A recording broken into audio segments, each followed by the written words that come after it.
Okay, welcome to lesson 29, and this lesson is called Preposition plus Gerund. So the lesson is that after a preposition in English comes a gerund. Now, if I were to ask you what sort of verb form comes after a preposition in Spanish, you probably wouldn't have any idea. But the answer is it's an infinitive. So we'll look at this. So let me read this. Contrary to Spanish, when a verb follows a preposition in English, it is conjugated into a gerund, not an infinitive. Okay, so here we have a preposition and there's the infinitive. Here we have a preposition and there's the infinitive. Here we have a preposition and there's the infinitive. Preposition, infinitive, preposition, infinitive, preposition, infinitive, preposition, infinitive, infinitive. So we have two verbs here that are affected by this preposition. So when we look at English, we have a preposition and it's a gerund. That's what our rule tells us. Preposition, gerund. So preposition, gerund, preposition, gerund, preposition, gerund, preposition, gerund, preposition, gerund, preposition, gerund, gerund. Okay, so I'm going to read these sentences so you can hear them in English. I am tired of hearing complaints. I am tired of hearing complaints. Number 2. After coming, he got himself ready. After coming, he got himself ready. So this is the reflexive pronoun, right? Remember?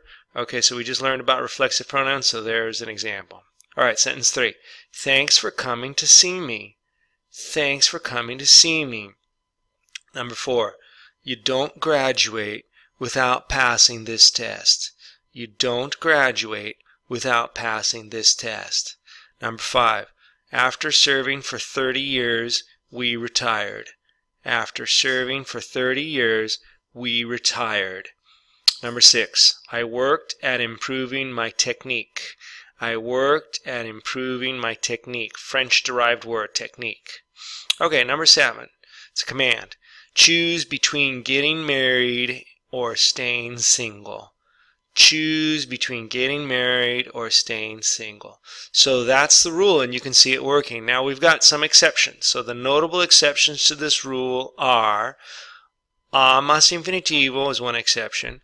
Para de propósito is another exception, and hasta is a third exception. So let's take a look at this, okay?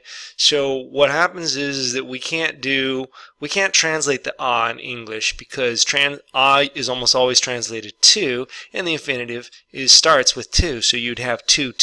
So you don't see that happening. So in Spanish we have a ver, and in English we have to see. Now this to is what makes the C infinitive, and the a doesn't get translated, it just gets dropped out. That's what happens. Obviamos la a y solo ponemos el infinitivo, okay? So, thanks for coming to see me. Good. And then, number 9, I'm going to win, or better pronunciation, I'm gonna win. I'm gonna win. Okay, so the a gets dropped. Number 10, I strive to do well. I strive to do well. Okay, so the a is dropped. So the second exception is para de propósito. Now, we use para in Spanish for a couple different constructions, but when a verb form follows para, then it means that the purpose of doing the first verb was the second one. So let's look at this. So we have, estoy trabajando duro para graduarme. ¿Cuál es el propósito de trabajar duro? Graduarme, ¿ok? Vinieron para recibir algo de Dios. ¿Cuál era el propósito de venir? Recibir algo de Dios. Podemos ponerlo al principio de la oración. Para curarme, tomé la medicina. ¿Cuál era el propósito de tomar la medicina? Curarme. Y está estudiando para médico. Decimos en Guatemala, alguien dirá para ser médico. ¿Cuál es el propósito de estar estudiando? Para ser médico, ¿verdad? Entonces, este para de propósito, que claro que no todas las veces para es de propósito, a veces es una dirección, una preposición, se usa de diferentes formas, ¿verdad? Pero cuando se usa con una forma verbal, en el español es para de propósito, ¿verdad? Entonces, ¿qué va a pasar? Quitamos el para y solo ponemos el infinitivo, ¿verdad?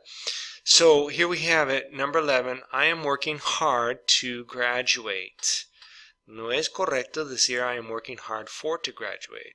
A veces se oye hablantes de español que están tratando de aprender el inglés y hablan de esta manera, ¿verdad? Entonces dan todo color de que no saben muy bien, ¿verdad? Así que aprende lo que es para de propósito, quita para a la hora de hablar o escribir inglés, quita ese para de propósito, okay? So I'm going to read these. Number 12.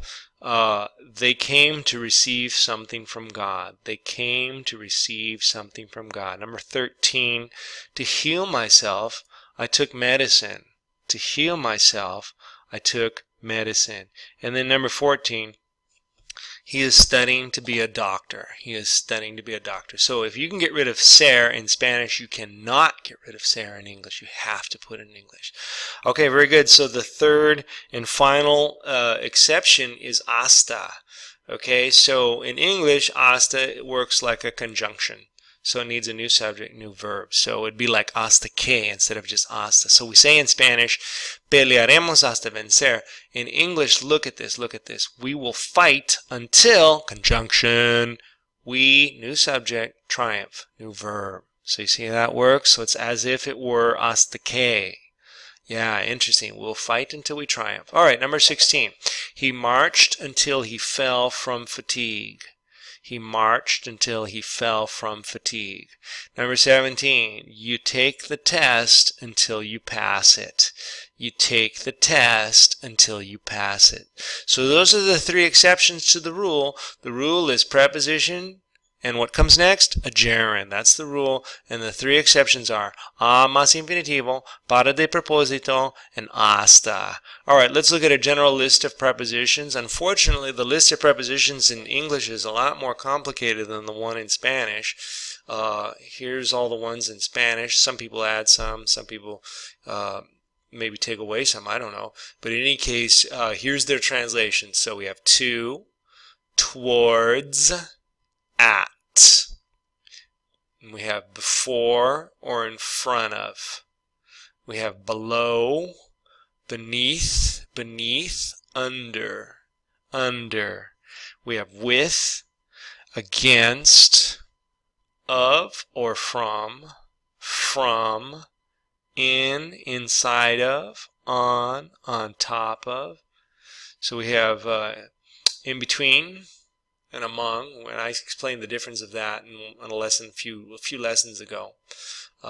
Towards, until, for or by, without, according to, after, and behind. Alright, well, let's look at our vocabulary. Vocabulary 29, 25 words and phrases, including prepositions in bold print. De negria, bold print. Total to date, 458 words. Complaint, complaint. Contrary, contrary. Fall, fell, fallen. So that's vowel change, and that's participle with en. Perfectly normal. Fatigue, fatigue. I think it comes from French. That's why you have the G-U-E. The U-E is silent.